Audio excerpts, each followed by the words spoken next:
¿Qué tal? En la clase anterior habíamos estado viendo de la Edad Antigua, básicamente los pueblos que llamamos de la Media Luna Fértil, o sea, Sumer y Egipto. Nos encontramos en esa zona con una exacerbada cantidad de cultura, una civilización que descollaba respecto de las que había en su entorno, pero que casi todos sus conocimientos derivaban de enseñanzas de los dioses. Tablas con el detalle de paso por paso qué cosas tenían que hacer, estrategias, tablas para hacer cuentas. De ellos deriva la numeración en base 6.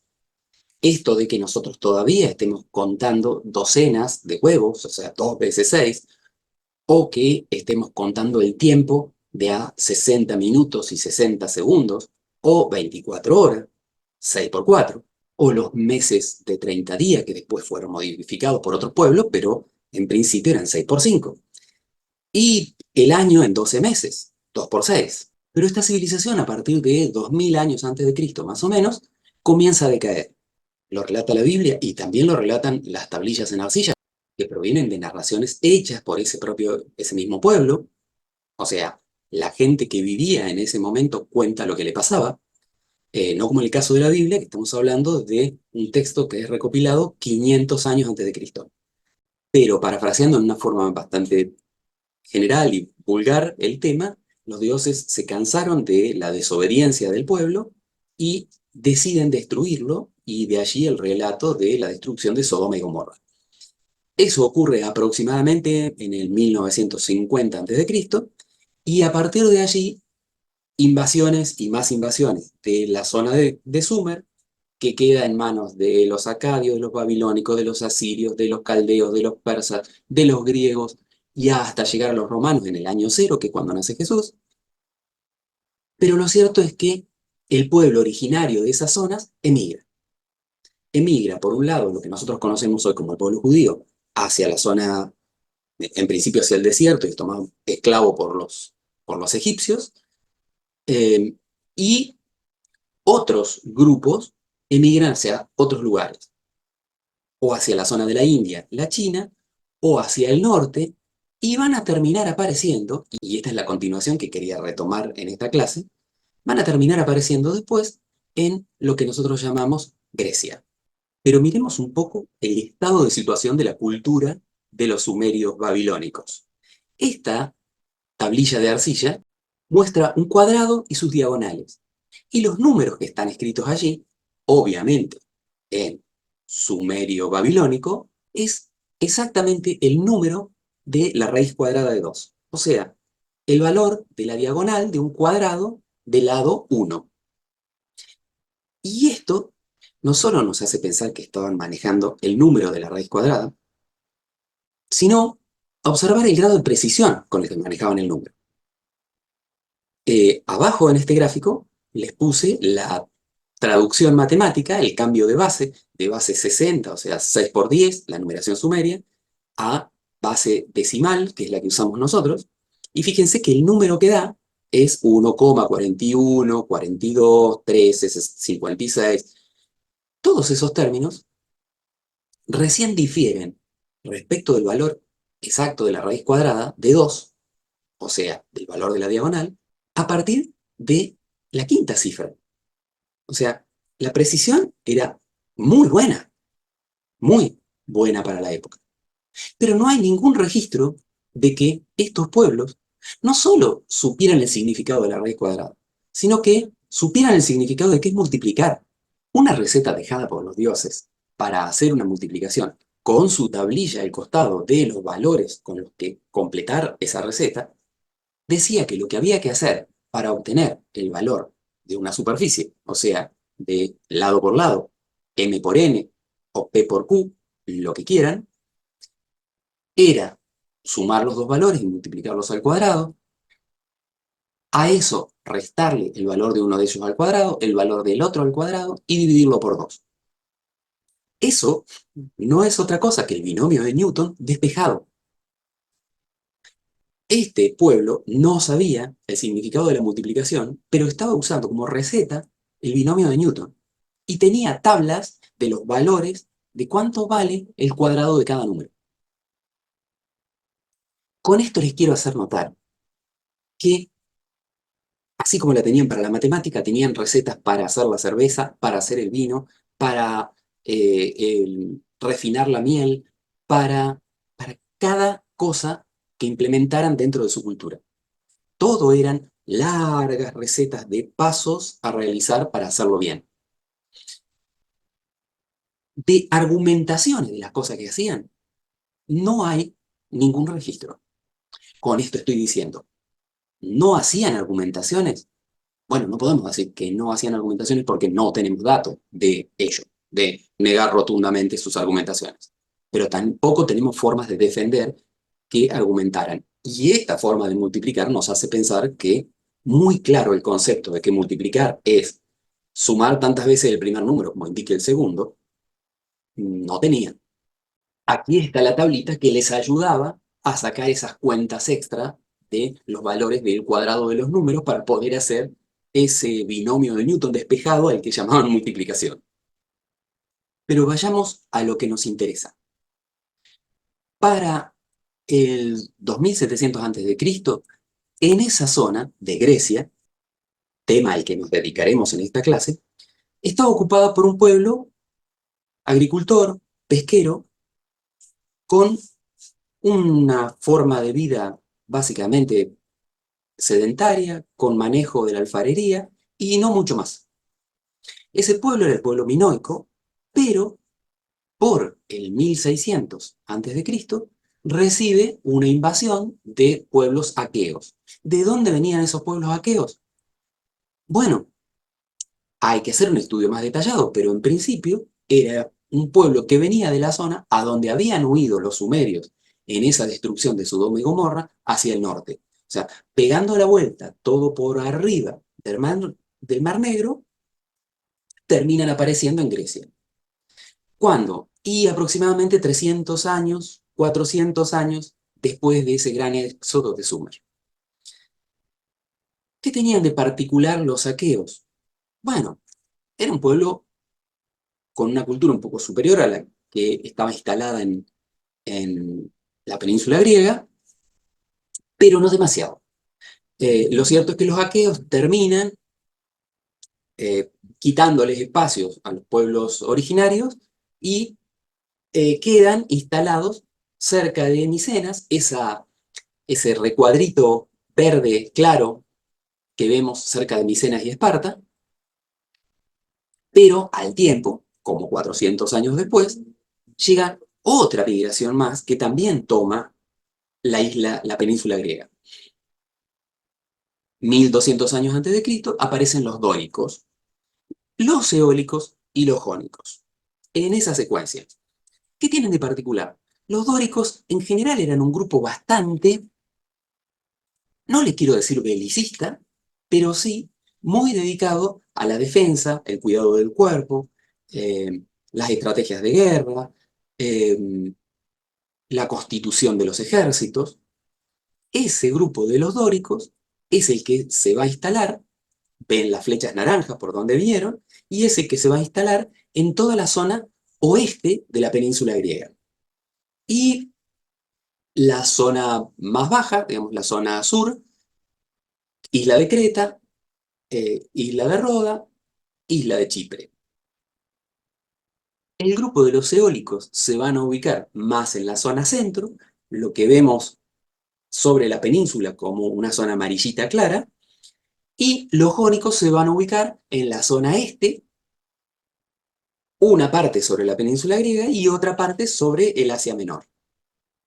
Este grupo de los jónicos era más inclinado hacia la organización social, hacia la contemplación, hacia el pensamiento reflexivo y hacia crear culturas más refinadas, en franca oposición a el pueblo dórico que, digámoslo así como blanco y negro, era la zona más guerrera de Grecia. Lo cierto es que, para no tener conflictos, todos estos pueblos se organizaron en polis. ¿Qué es eso de polis? Bueno, las polis eran organizaciones estatales, pero de ciudades. Cada ciudad era una polis. Tenía sus leyes, sus reglas, y no podía ser influida por las reglas ni leyes de otra ciudad. Al punto tal que quienes eran nacidos dentro de esa polis eran considerados ciudadanos, siempre y cuando esas personas pertenecieran a las familias nobles de la polis, ¿sí? Porque también tenías gente esclavizada en alguna de sus incursiones a conquistar o a atacar otras zonas. Pero ¿qué pasaba con alguien que había nacido en otra polis, era ciudadano de otra polis y quería venir a vivir a esta? Bueno, en principio no era ciudadano.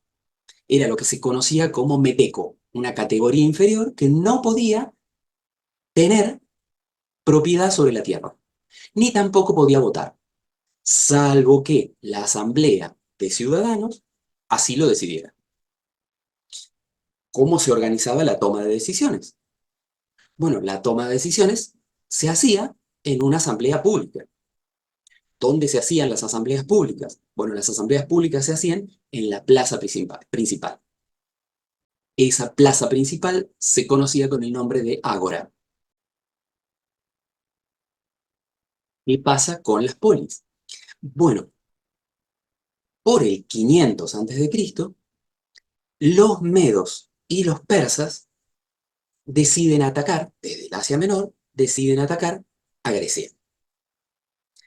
Con la forma de constitución de Grecia, era muy simple vencerlos.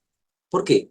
Porque era suficiente atacar una polis, vencer a sus ciudadanos con un ejército grande, y luego atacar otra polis, vencer a sus ciudadanos, y así seguir y dominar todo. El hecho concreto es que los griegos no tuvieron otra que organizarse y crear con todas esas polis una metrópolis y comenzar a manejar el concepto de res pública, de cosa pública, de cosa de todos. Organizar ejércitos en común y defenderse de los medos y los persas. A esa situación es a la que se conoce como las guerras médicas. No porque se peleara contra médicos, sino porque se peleaba contra los medos. La palabra médico surge a partir de que los medos tienen un excelente capital cultural respecto de la forma de hacer curaciones. Eran famosos por hacer muy buenas curaciones. Donde otros fallaban, los medos no. Entonces, si vos en esa época tenías algún tipo de enfermedad o de accidente y tenías el suficiente capital como para ir a algún lugar que te curaran, te ibas con los medos a que te curaran. Este periodo se conoce como periodo arcaico. ¿Por qué lo hago notar? Porque este periodo tiene que ver con el pueblo griego se estaba manejando tranquilo, viviendo en sus situaciones sociales particulares y preocupados por entender la naturaleza. Periodo arcaico. A partir de las guerras médicas, tienen que organizarse. Y además, esa organización les hace no solo repeler a los pueblos atacantes, sino comenzar a invadir. Y entonces entramos en lo que se conoce como un periodo clásico, que es, bueno, vamos a por los pueblos invasores, los pueblos que nos atacan, al punto tal de que llegan a tener un monarca que asume su condición de elegido de Dios y que tenía como misión unificar todo el mundo conocido, historia que se va a repetir con otros a lo largo del proceso de organización social y política, sobre todo de Europa, pero este personaje, Alejandro Magno, partiendo de la península griega, comienza a invadir zonas del Asia Menor, llega hasta zonas de la China y llega hasta el Cáucaso. Y se supone, hay dos versiones dando vuelta, que allí muere en una de las guerras, esa es una de las versiones, y hay otra de las versiones que dice que en Persépolis su propio ejército lo envenena, o digamos, gente de su cercanía lo envenena, porque ya estaban cansados de luchar, luchar, luchar, luchar y no parar nunca de hacer esto.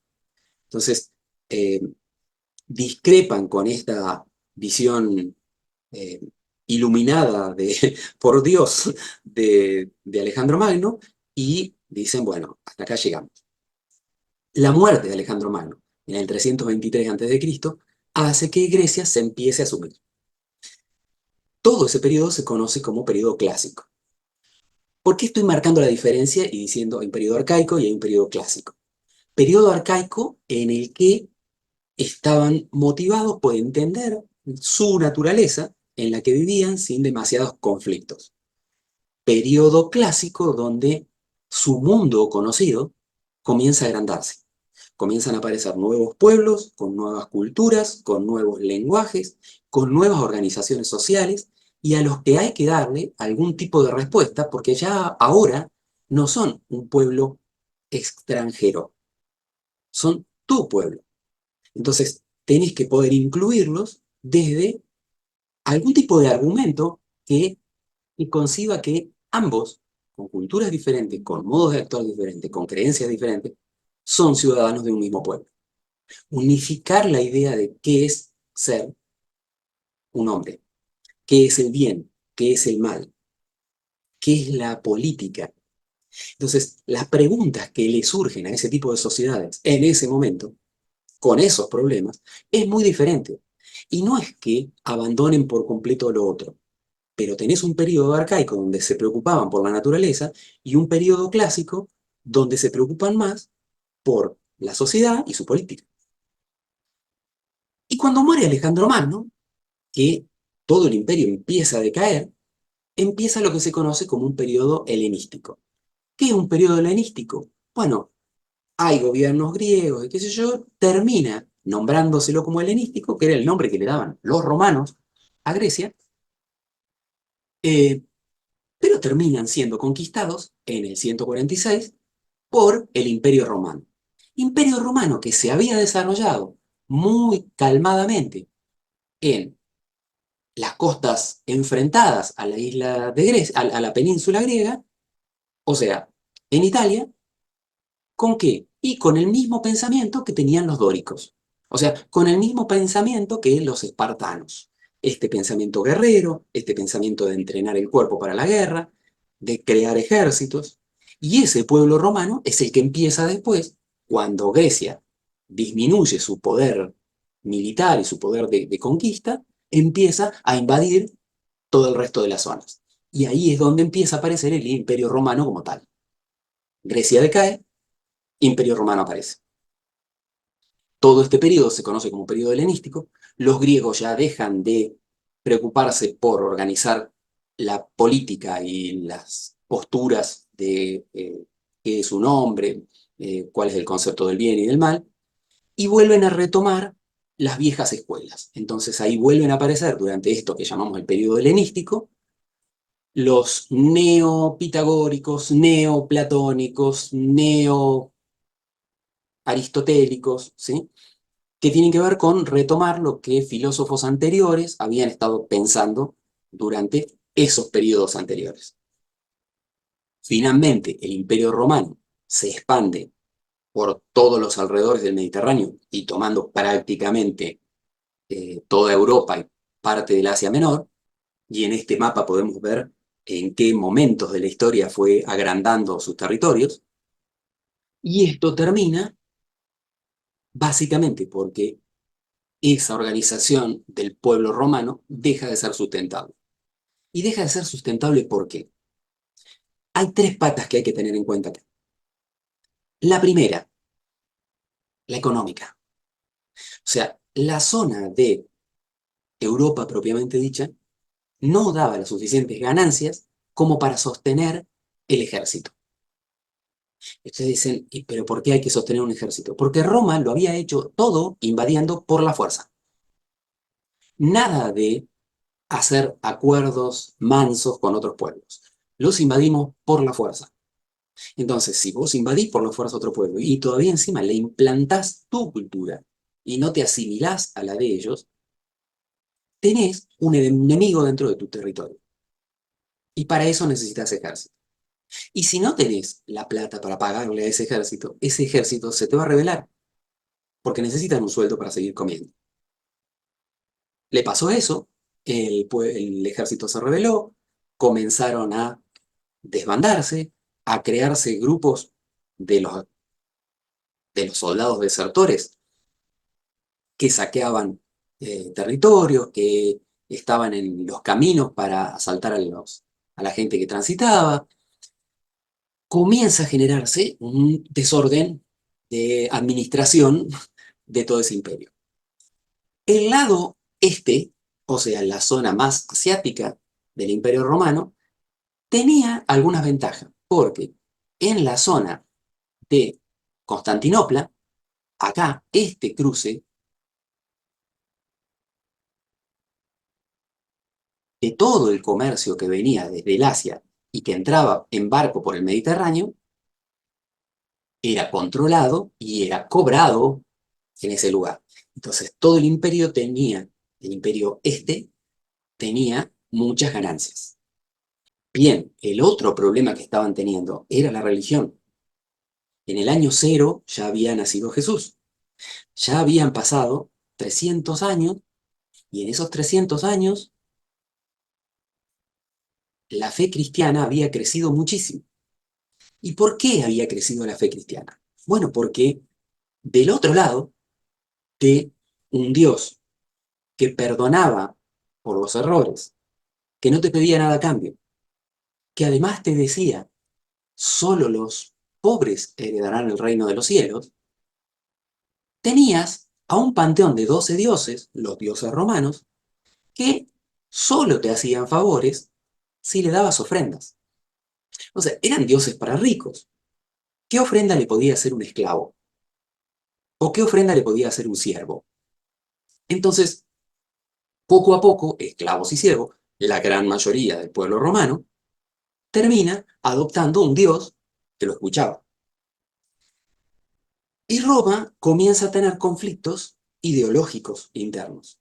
¿Por qué? Y porque empieza a haber una guerra civil en las calles, peleándose todos con todos por concepciones ideológicas diferentes y por dioses diferentes. O sea, repartir todo entre hermanos o me quedo con el control de todo porque yo soy un descendiente directo, las familias patricias romanas, un descendiente directo de los dioses. ¿Cómo termina esta historia? Bueno, termina en el 326 cuando Constantino hace un concilio, el famoso concilio de Nicea, Nicea, una isla que está del lado este de, de la península griega, eh, y en ese concilio de Nicea, o sea, conciliar las partes, llama a los sacerdotes romanos, a los sacerdotes judíos, a los sacerdotes cristianos, y les pide conciliar. Ese conciliar era acordar, básicamente, las ideas del cristianismo, que era el mayoritario. ¿Pero cuál cristianismo? Porque por ese momento había del orden de 50 textos bíblicos de los seguidores de Jesús, que habían narrado cuáles habían sido las enseñanzas de Jesús. ¿Con cuál de todos esos nos quedamos? Uno mirado anacrónicamente desde el momento actual decimos con todos, pero Constantino tenía que seguir gobernando una Roma. Entonces el planteo es, este texto no me gusta por lo que dice porque no me va a permitir gobernar a súbditos obedientes, este texto tampoco, y se termina quedando con 4 textos, que son los que actualmente componen el Viejo Testamento. ¿Qué pasa con la gente que seguía las prédicas de los otros evangelios, los evangelios apócrifos? Bueno, aún siendo cristianos y aún siguiendo los preceptos de Jesús, son perseguidos, los evangelios se queman, se han encontrado en la actualidad restos de mucho de este material, o sea, se ha recuperado, qué sé yo, en tumbas de algunos monjes abrazados a su Biblia prohibida. Eh, lo cierto es que lo que nos queda de la religión cristiana es básicamente lo que Constantino I dejó que quedara porque era lo más conveniente para su gobierno. Y ahí tenemos tres patas de una situación insoportable.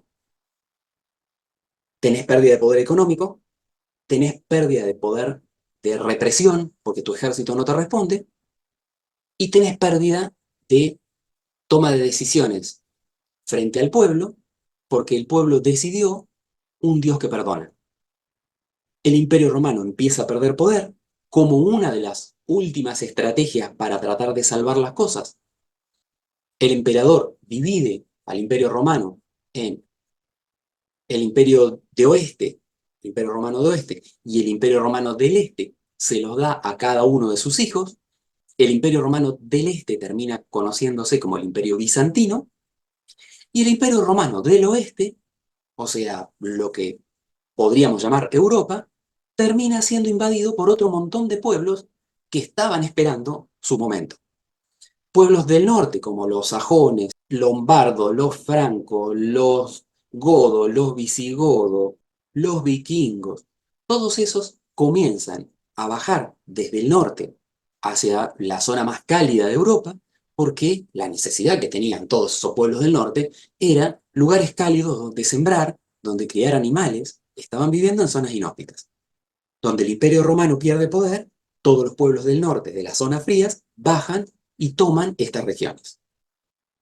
Estos pueblos que vienen del norte no tienen el mismo criterio esclavista que tenían el pueblo romano, el pueblo griego, el pueblo sumerio. Toda esta edad, la edad antigua, también es conocida como la edad esclavista, porque básicamente se organizan sobre los que mandan y los esclavos que obedecen. Esta aparición de gente desde el norte crea una nueva forma de organización. A todas estas invasiones se les conoce como invasiones bárbaras. Y uno se pregunta por qué bárbaras. Porque los griegos, a todos estos invasores, como no sabían las lenguas, el lenguaje, ni el griego, ni el romano, ni ninguno de todos estos, lo que decían era que balbuceaban, que decían bar, bar, bar, bar, y no sabían hablar. Entonces eran bárbaros. De ahí viene la terminología de bárbaros. Se conocen como invasiones bárbaras, pero lo cierto es que a partir de que invaden toda esa región, comienza una nueva etapa totalmente diferente de organización social en toda Europa y sus alrededores de influencia, que ya no es imperios esclavistas. Estos nuevos pueblos empiezan a darles a la gente que vive en esos lugares los territorios que invaden para que los cultiven a cambio de cobrarle un impuesto. A esto se lo conoce como organización feudal. Dan feudos, territorios, y cobran impuestos. Esta nueva forma de organización de las sociedades es lo que hace que la vieja escuela de historia, de los historiadores, digan, bueno, comenzamos una nueva edad, un nuevo esquema de organización y por lo tanto lo clasificamos, lo miramos, lo estudiamos desde otro lugar. Es una edad nueva, a esta edad nueva la vamos a llamar edad, en vez de edad antigua, edad media. ¿Sí? Eso lo vamos a dejar para más adelante y ahora nos vamos a poner a ver con todo este esquema que hemos planteado de cómo se habían organizado las poblaciones, cómo habían sido las etapas de organización de Grecia, esto del periodo arcaico, del periodo clásico y el periodo helenístico, qué pasó con la ciencia y qué pasó con las ideas durante todo este periodo. Recordemos entonces que la organización social, tanto en Grecia como en Roma, tienen cierta similitud. Estaban los ciudadanos, para el caso griego. Para el caso romano va a ser lo que se conoce como el pater familia, padre de una familia, familia considerada como el clan que está bajo su supervisión. Los metecos, que en el caso de los romanos se van a llamar los siervos, y los esclavos. O sea, dentro de las sociedades hay tres grandes grupos. Los ciudadanos, estos pater familia, ya me ocupen cargos de senadores, administradores del imperio, militares, eh, nobilistas, o sea, gente noble dentro de las familias, la plebe, o sea, los clientes de comercio, Los no ciudadanos estamos hablando de los que no tenían el poder de voto dentro del sistema, obviamente entre ellos estaban las mujeres, los metecos, estos que venían desde otras ciudades a, a ejercer su ciudadanía, que no lo lograban, en las polis, y los libertos que eran algunos esclavos que tenían por sus méritos, por haber cumplido alguna función que le era muy trascendente a un pater familia o a un ciudadano o a un noble, le daban la libertad de su esclavitud. Pero esa libertad no te hacía ser ciudadano, te hacía estar en un grado en el cual vos podías tomar decisiones personales, no se metían con tu persona, pero no podías tomar decisiones sociales, no podías votar. Y obviamente los esclavos, que no podías nada. Las decisiones las tomaban los ciudadanos. Había algunas diferencias, digo, de acuerdo a la polis en la que estuvieras. En algunos casos los esclavos no tenían ni siquiera el derecho de vivir. Si el dueño de un esclavo quería matarlo, lo mataba. En otras ciudades el dueño del esclavo tenía que justificar el porqué de agresiones o porqué de la muerte de algún esclavo. No era tan sencillo, pero esto era, digamos, son como detalles parciales de acuerdo a qué zona vivías y qué reglas de juego tenías. Cuento toda esta historia para decir, veamos en qué condiciones se hacía ciencia, que si no vamos a creer que un científico solamente se sentaba a pensar y se le ocurrían cosas y que nada de lo que pasaba alrededor era importante. Y en realidad tenían que vivir y tenían que eh, cocinar y llenar la olla para comer todos los días y convivir con esa sociedad a cada momento. Entonces, las ideas no son libres del contexto en el que estás. Las ideas están condicionadas por tu necesidad de convivencia. Entonces, desde ese lugar es que las vamos a estar mirando en todo momento. Así que ahora sí, metámonos a mirar qué pasaba con los científicos durante la Edad Antigua, la, la Baja Edad Antigua. O sea, Alta Edad Antigua le llamamos a la etapa de los sumerios, de los egipcios, donde tenemos esa gran cultura pero sin argumentación, solo con recetas de los dioses, y la Baja Edad Antigua es a esta etapa, la de los griegos y los romanos, donde empiezan a aparecer argumentaciones sobre las posturas de ciencia que se van a hacer, o de presciencia, si vamos a ser un poco más exquisitos en la forma de catalogar. Así que conforme a lo que dijimos recién, de que hubo como tres etapas en la conformación del pensamiento griego, bueno, pues la ciencia fue coherente con esas tres etapas. Durante el periodo arcaico, durante el periodo clásico y durante el periodo helénico, tuvieron diferentes formas de posicionarse respecto a qué cosas estudiar o qué cosas preguntarse como problemática a ser respondida durante esa época. Periodo arcaico, retomemos. Ahí abajo ven la línea de tiempo.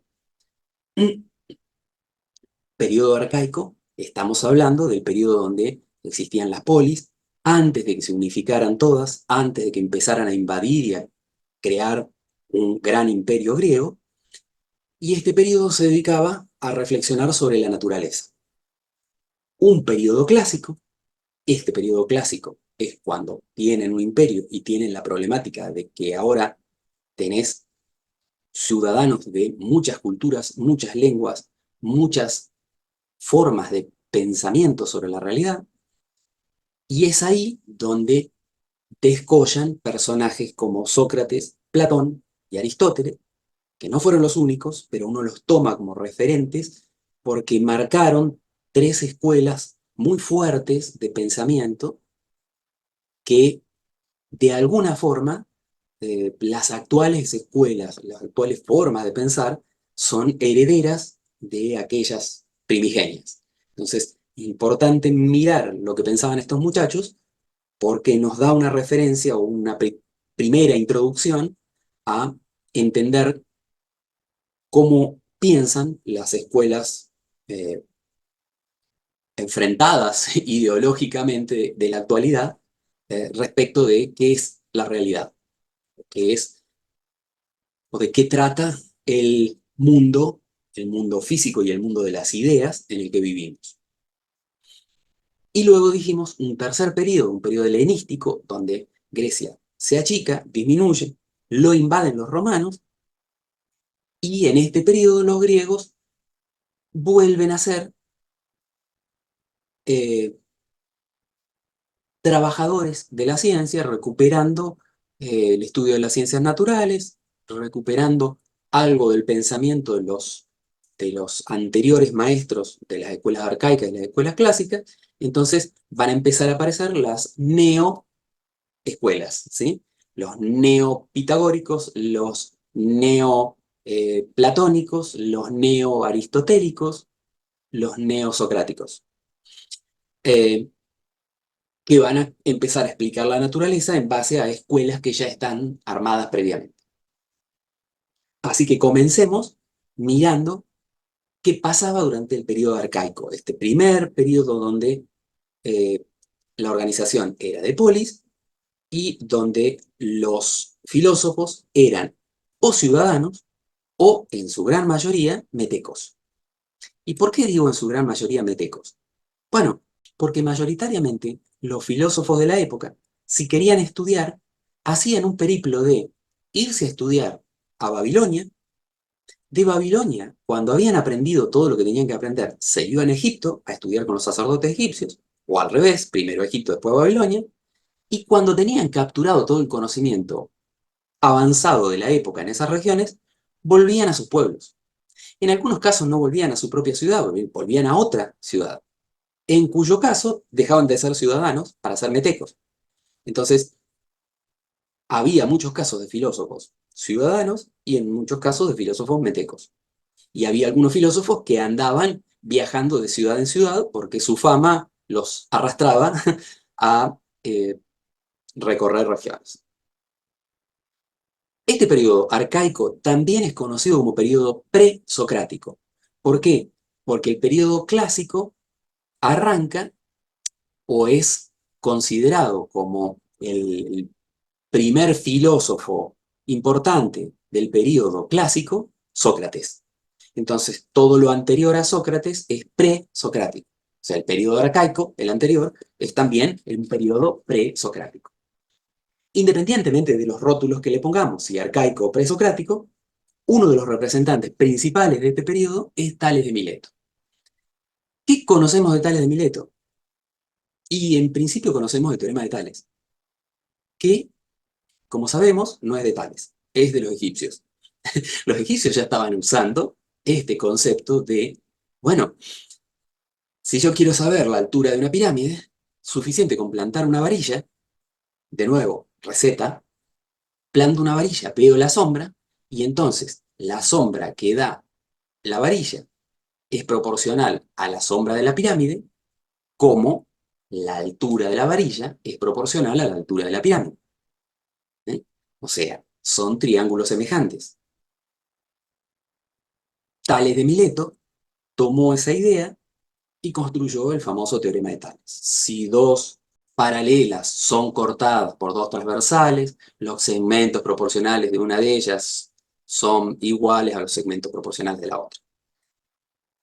Dicho en forma muy sencilla, la sombra y la altura, la proporcionalidad entre la sombra y la altura de la varilla es igual a la proporcionalidad entre la sombra y la altura de la pirámide. ¿Sí?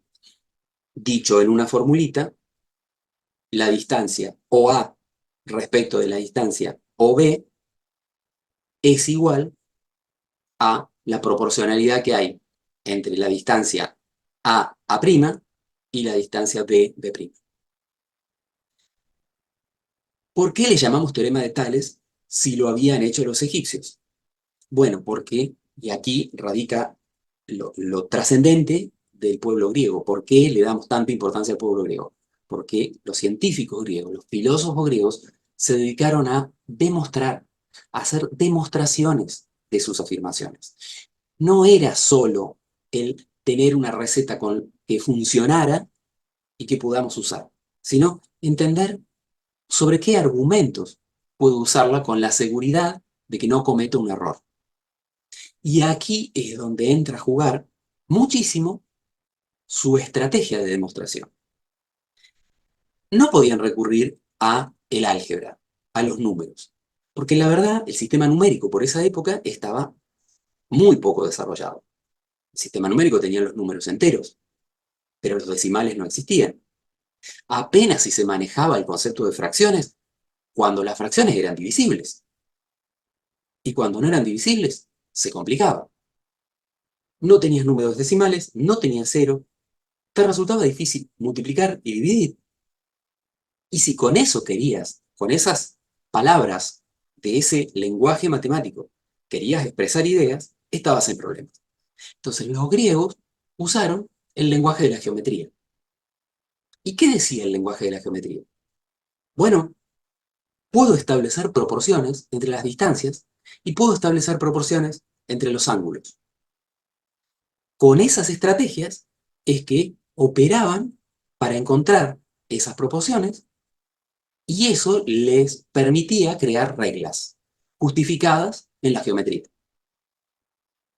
Medían, medían en caso de alguna acción operativa. Tengo que ver cuántas varas, ¿sí? Bastones que llevaban para moverse, de esas varas, cuántas varas hay en una distancia. Pero cuando tengo que hacer operaciones para hacer demostraciones geométricas de las afirmaciones que hago, no uso números, no uso mediciones, uso proporcionalidades. Entonces, para operar en sus argumentaciones, la regla no tenía graduaciones, no tenía numeritos, no estaba dividida en centímetros, milímetros, ni nada de eso. Era una regla simplemente para establecer una sucesión infinita de puntos alineados, ¿sí? El concepto de recta. Y el compás, que servía para poder trasladar de un lugar al otro una medida. O sea, estableciendo un punto fijo, yo podía una medida que estaba en una dirección, trasladarla en el mismo tamaño a otra dirección. Con esas dos estrategias, tenías que poder construir un argumento para decir, esto que estoy diciendo acá es verdadero. El lenguaje de la geometría de los griegos se basaba en el punto, la recta y el ángulo. Y esto lo remarco porque después vamos a encontrar en la historia que este concepto de la regla sin graduación y el compás va a aparecer hasta la edad moderna e incluso hasta la edad actual. Pero eso será tema de otro video. Pero ¿qué más pensaba Tales de Mileto? ¿Qué pensaba sobre cómo habíamos llegado a estar sobre el planeta los humanos? Recordemos que dentro de la filosofía sumeria y egipcia teníamos la idea de los cuatro elementos. ¿Cuáles eran los cuatro elementos? Bueno, tanto sumerios como egipcios se encontraban con que había sólido, líquido, gaseoso y algo más. Entonces los cuatro elementos eran tierra como sólido, agua como líquido, aire como gaseoso y fuego como ese algo más que hoy podemos decir energía, vida. Si lo miramos desde el punto de vista químico diciendo procesos de oxidación, fuego. Pero Tales de Mileto incorpora un nuevo estado en esto de la constitución de todo lo que existe. Sólido, líquido, gaseoso, fuego como generador de los cambios sólido, líquido y gaseoso, y un quinto elemento. Ese quinto elemento tenía que ver con la voluntad, con esa iniciativa que tenía el ser humano de generar cosas, de sentirse individuo, de tener capacidad de reflexión. Comienza a usarse un término para definir esa cosa, y es ánima, o sea, ese algo que anima, o alma. Así que Tales de Mileto estaba más del lado no de cuatro elementos como conformadores de la naturaleza, sino de cinco elementos. Y por otro lado sostenía que el agua era el elemento formador de las cosas, casualmente por su estado de maleabilidad y de que podía cambiar hacia sólido o hacia gaseoso. Entonces, en esa intuición, para tratar de describir cómo es que sucedían las cosas en la naturaleza, pone el foco en el agua o el estado líquido en especial. Y por otro lado, en este tratar de explicar las cosas, cambia el foco de ese panteón de los 12 dioses con comportamientos semi-humanos, con enojos, con revanchas, con todas un montón de pasiones y posturas muy humanas, por la creencia en un algo que es el generador de todo lo que existe y el que de alguna forma dio origen a todo lo que existe y le pone leyes para que las cosas sucedan. Entonces cambia el concepto de los 12 dioses, del panteón de los 12 dioses, por el concepto de un dios como mente creadora. Este reemplazo es un salto muy importante porque deja de lado una versión antojadiza de por qué suceden las cosas, solo porque se les ocurre o porque les interesa a los dioses, por una mente que es justa, que coordina, que es coherente. Entonces, a partir de esta idea, encabeza un criterio de mirar a la naturaleza a través de la razón, de algún tipo de razonamiento coherente de por qué suceden las cosas. Esta mirada va a llegar como escuela de pensamiento hasta mitad de la Edad Moderna. Se la conoce normalmente como naturalismo. Piensen que para la época, ese cambio en el posicionamiento, en la forma de mirar lo que ocurría en la naturaleza, era realmente rupturista. Entonces, Tales de Mileto es considerado como uno de los 7 sabios de Grecia. Esto de la elección del número 7 tiene que ver con esa tradición sumeria de considerar al 4 como el número de la naturaleza y al 7 como el número de la tierra, de las cosas de la tierra. Por eso es que vamos a ver en la mitología y en las tradiciones que se generan a partir de judíos y todas las descendencias culturales del pueblo sumerio, aparecer el número 4 como número sagrado, el número 7 como número sagrado y obviamente el número 6, que era la base numérica de su sistema matemático. Y desde distintas corrientes concibe el concepto de que hay una mente que coordina, que genera coherencia en la naturaleza. Tales de Mileto nace y muere en Mileto y por lo tanto gozó siempre de su carácter de ciudadano dentro de su polis. Siguiendo con este criterio de encontrar explicaciones y no de atribuírsela al berrinche de algún dios, Anaximandro de Mileto, además de ser un buen geógrafo para la época, al que se le atribuyen los primeros planos del mundo conocido, también comienza a esbozar una teoría de cómo es el universo que nos rodea. ¿Por qué la luna gira alrededor de la Tierra? ¿Por qué las estrellas se mueven alrededor de la Tierra? ¿Por qué el Sol también gira alrededor de la Tierra? Por lo menos en una mirada para la época de esa coherencia de ver salir el Sol todos los días por el este y ponerse por el oeste. Anaximandro concibe a nuestro mundo como un plano circular y rodeándolo a él cilindros que giran de este a oeste, describiendo eso que nosotros vemos. El cilindro más cercano es el que contiene a las estrellas, el que le sigue es el que contiene a la luna y el siguiente el que contiene al sol. Y más allá de eso, la luz de ese Dios creador.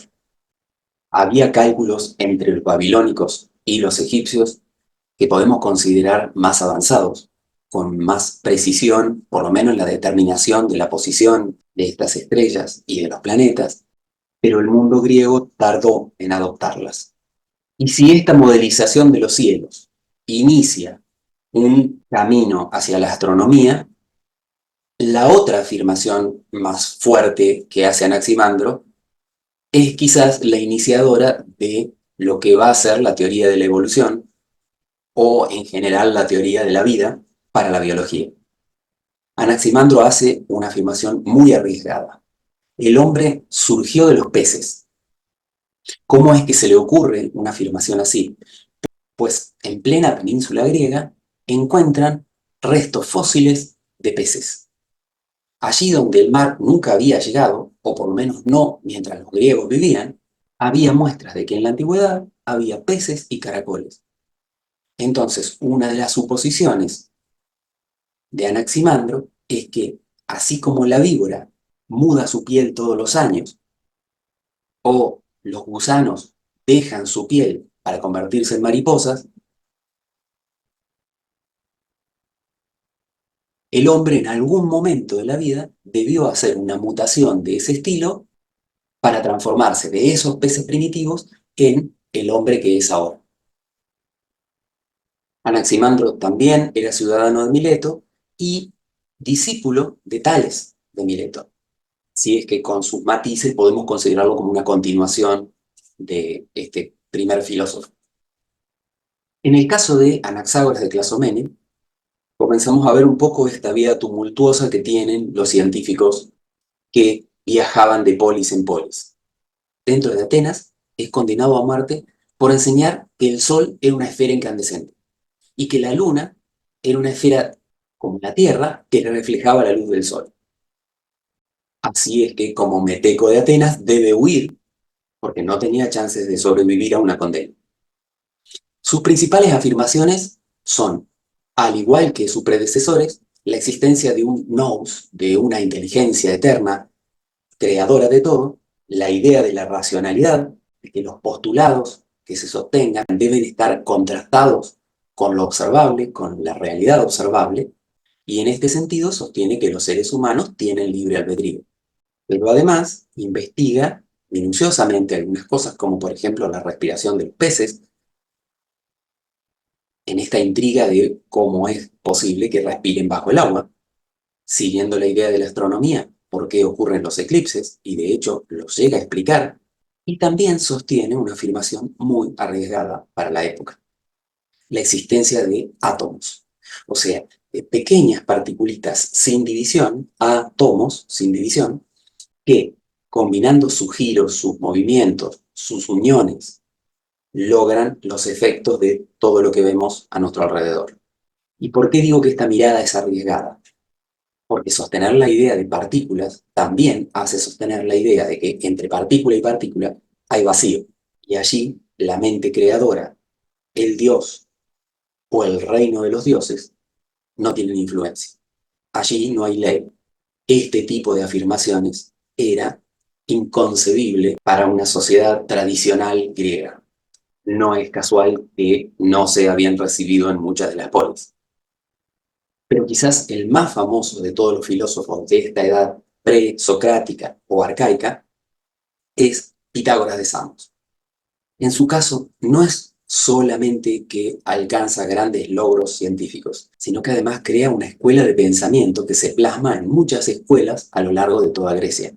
Y de hecho, no se sabe con exactitud si muchas de las afirmaciones de Pitágoras no son de algunos de sus discípulos, porque todos los integrantes de la escuela pitagórica, juramentados en la búsqueda de la verdad, firmaban sus obras con el nombre de Pitágoras. Lo más conocido de sus producciones es el teorema de Pitágoras, que casualmente no es de Pitágoras, sino de los sumerios. ¿Qué es lo que le aporta Pitágoras? La demostración, esto que habíamos hablado al principio. Los griegos comienzan a demostrar todas las afirmaciones a través de razonamientos, en especial razonamientos geométricos cuando el tipo de afirmaciones se lo permite. Así que, al igual que la mayoría de los filósofos, hace su viaje de aprendizaje a Egipto, a Babilonia, extrae la mayor cantidad de conocimientos que puede de esos lugares y vuelve a los 55 años a su tierra a enseñar. La característica particular de Pitágoras era que elegía a sus alumnos en función de si veía que estaban realmente interesados por el conocimiento. Esto es, no valía que un padre rico pagara para la formación de su hijo. El hijo, el estudiante, debía ser un interesado por el conocimiento. Otra de las cosas que trae como rareza para la época es que deja de hacer sacrificios de animales a los dioses, trayendo la idea de los sumerios y egipcios de que la reencarnación hace que un alma humana pueda reencarnar en algún animal. No estaba de acuerdo con que se sacrificara un animal que podía ser un humano encarnado. Así que sus ofrendas a los dioses era la quema de incienso o de hierbas aromáticas, pero nunca vidas. La siguiente rareza es que enseñaba tanto a varones como a mujeres, lo que le trajo algunos dolores de cabeza dentro de una sociedad extremadamente machista. Y entre todos esos choques con la sociedad en que vivía, entre otras cosas, según cuenta Platón, es quemado en su escuela junto con sus alumnos. Otras versiones dicen que no, que escapó, porque se encuentran textos firmados en otros lugares con posterioridad. Y esto es la gran duda por esta cuestión de cómo todos firmaban como Pitágoras, porque se referían a la escuela pitagórica, la duda sigue flotando. Lo cierto es que los trabajos de esta escuela científico-religiosa abarcaban desde la geometría, la religión, la música, la comprensión de la armonía del universo, aunque se supone que la teoría sobre la música, sobre las siete, otra vez el siete, notas musicales, no es del propio Pitágoras, sino de su mujer y alumna, Teano.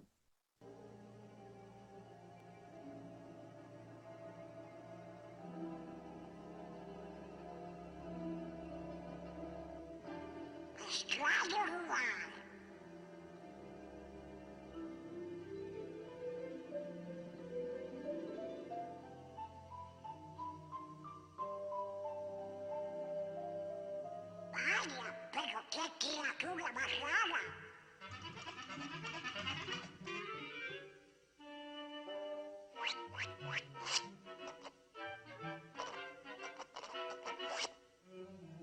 Pero qué clase de sitio os es este.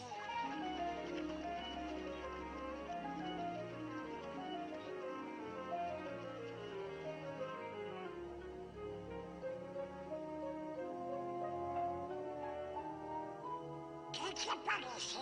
Raíces cuadradas.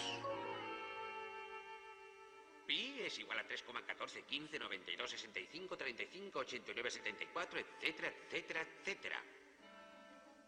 ¿Ah?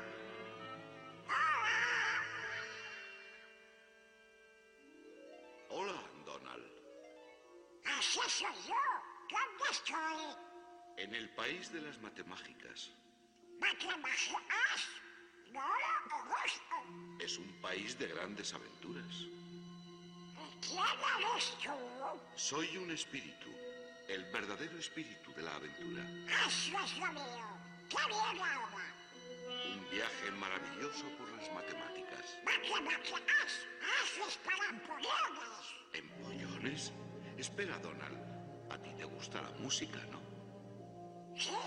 Pues sin empollones no habría música.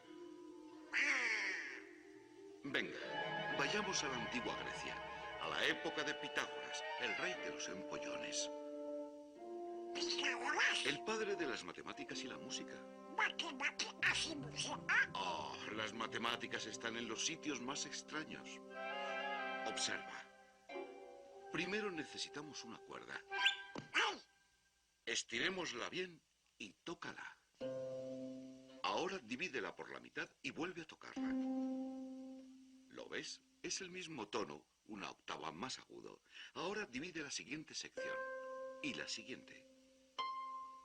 Pitágoras descubrió que la octava tenía una correspondencia de 2 a 1. Mediante el uso de las fracciones logró esto.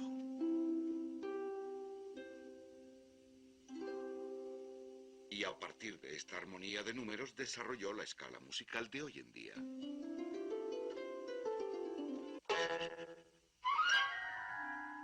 ¡Caramba! Hay matemáticas en los sitios más insospechados. Imagínate lo emocionado que estaba Pitágoras cuando compartió su hallazgo con sus amigos, un grupo de empollones llamado pitagóricos. Solían reunirse en secreto para comentar sus descubrimientos matemáticos. Solo los miembros podían asistir y tenían un emblema secreto, el pentagrama. Veamos cuál es el tema de hoy.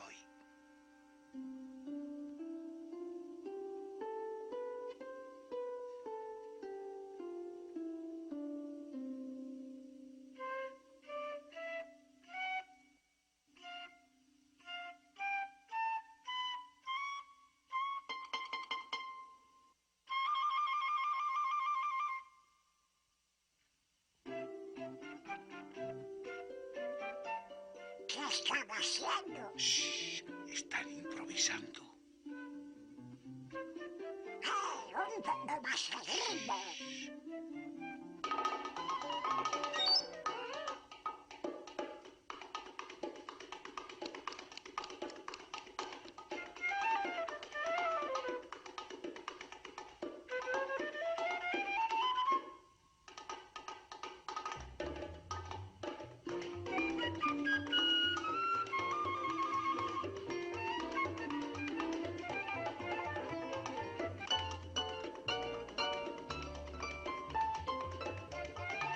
Y de estos empollones, los pitagóricos, y su fórmula matemática, surgieron las bases de la música actual.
Pitágoras campeón, chócala.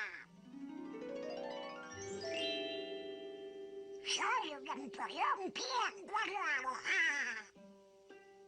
Fue nuestro viejo amigo Pitágoras el que descubrió que el pentagrama estaba lleno de matemáticas.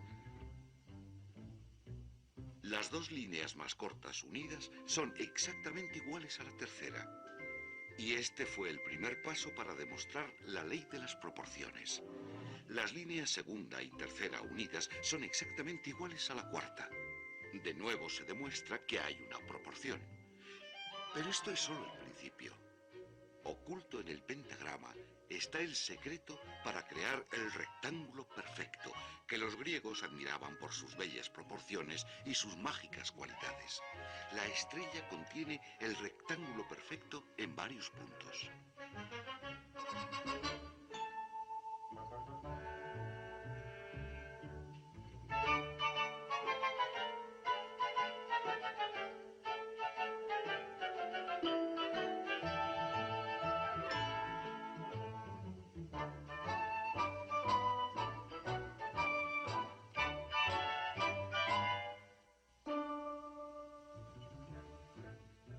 Es un diseño asombroso que puede reproducirse matemáticamente de forma indefinida. Todos estos rectángulos tienen exactamente las mismas proporciones.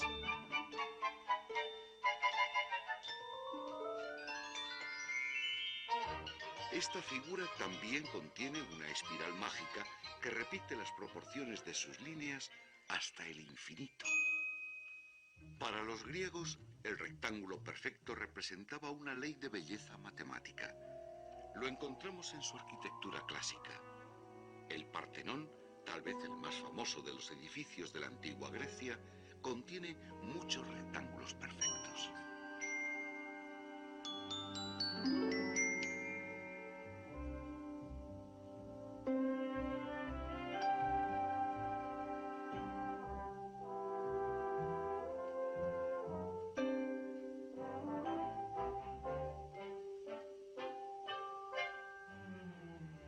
Esta misma relación de proporciones se encuentra en su escultura.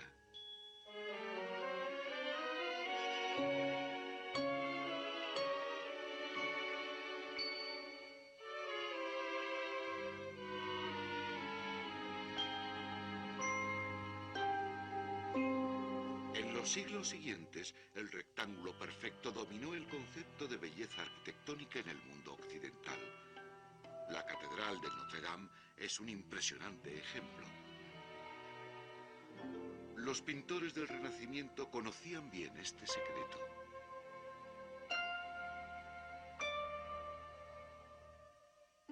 Hoy en día, el rectángulo perfecto forma parte del mundo moderno.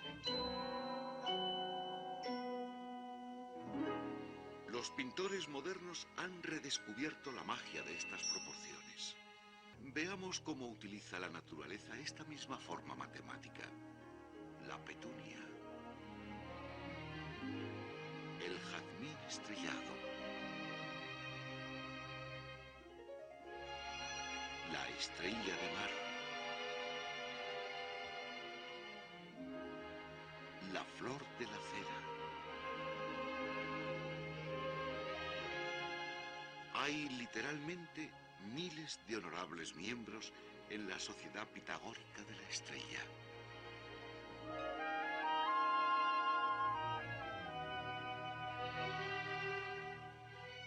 Todas las obras de la naturaleza tienen su lógica matemática y sus formas son infinitas.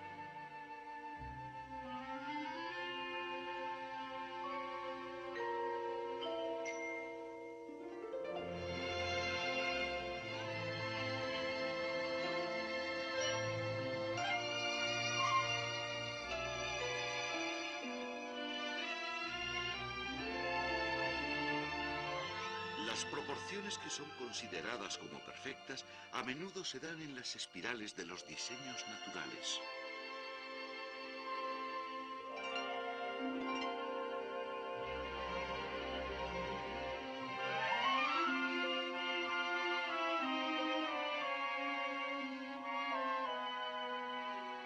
La profusión de formas matemáticas nos trae a la memoria las palabras de Pitágoras.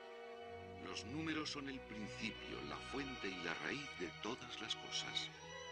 Sí, hay números en la música, en el arte, en todas las cosas. Y como ya dijeron los griegos, las reglas son siempre las mismas.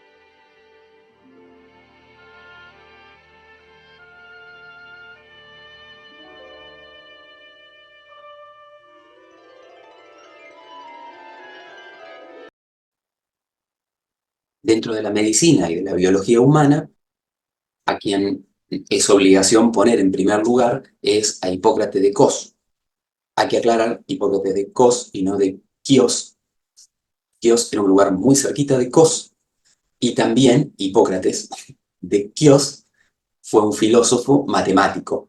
Entonces, por ahí aparecen confusiones. Hipócrates de Cos también hizo este trabajo de ir a aprender con los egipcios y volvió de allá con algunas ideas que eran básicamente usadas por los egipcios. El concepto de una teoría de los 4 elementos de la naturaleza, y a estos 4 elementos que sostenían sólido, líquido, gaseoso y energía, los relacionó biológicamente con tipos de fluidos corporales. Así, entre el fuego y la tierra estaba la bilis amarilla, entre el fuego y el agua estaba la sangre, la bilis roja, entre el agua y el aire estaba la flema, y entre la tierra y el aire la bilis negra. Con esta concepción de Hipócrates se continúa toda la tradición de médicos hasta entrada la Edad Moderna. Entonces, toda la medicina que se va a hacer a partir de estas ideas que son egipcias, pero que introduce Hipócrates en el mundo griego y en el mundo europeo, se va a pensar a la curación de las enfermedades como una forma de extraer las toxinas, lo intoxicado, lo envenenado que puede estar alguna de estas bilis en el cuerpo, que son las que de alguna forma dan vida. También trae de Egipto el símbolo del caduceo, este simbolito con las dos víboras enfrentadas, que significan básicamente que la vida es una armonía entre una energía y su contraria, un estado y su contrario. Y este zigzag de ir cambiando, de ir mutando continuamente. Y que cuando se deja de mutar y de enfrentarse es cuando se alcanza la armonía, esas alas. Por eso es que también ese caduceo sin una de las víboras es la representación de la farmacia, porque el concepto de la farmacia es entregar una sola de las facetas para equilibrar la que tenemos desequilibrada en el cuerpo. El remedio a una enfermedad es algo así como una de las víboras para equilibrar la que tenemos desequilibrada dentro de nuestro cuerpo. Pero en esta mirada del equilibrio como forma de curación, plantea, entre otras cosas, que la forma de mantener la salud es la forma de mantener equilibrado el cuerpo, que es caminatas, vida al aire libre, alimentación sana, y por lo tanto se lo considera como el padre de la dietética. Pero es también él el que introduce el ya conocido en Egipto juramento que debían cumplir todos los médicos y que a partir de Hipócrates pasa a ser conocido como juramento hipocrático. Este juramento hipocrático se mantuvo para todos los graduados de medicina hasta hace pocos años atrás. Entre otras cosas, el sentido del juramento hipocrático era el de no abusar de la desesperación de una persona doliente, y esto es atenderlo, tenga o no tenga dinero, y tampoco abusar de su cuerpo en el sentido de no verlo como un objeto deseable, sino como alguien que necesita de nuestra ayuda. Hasta acá hicimos una pequeña introducción de cómo empiezan a incorporarse algunas ideas que después van a marcar lo que nosotros vamos a conocer como ciencia. Los pensadores que vimos hasta acá son los pensadores del periodo arcaico o presocrático. En el próximo video vamos a ver los del periodo socrático y los del periodo helénico.